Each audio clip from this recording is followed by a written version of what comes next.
गणनायकाय गणदैवताय गणाध्यक्षाय धीमहि गुणशरीराय गुणमण्डिताय गुणेशानाय धीमहि गुणातीताय गुणाधीशाय गुणप्रविष्टाय धीमहि एकदन्ताय वक्रतुण्डाय गौरीतनयाय धीमहि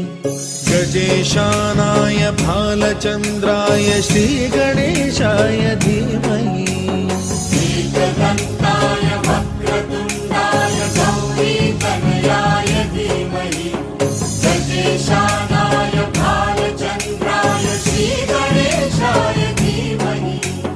गानचतुराय गानप्राणाय गानान्तरात्मने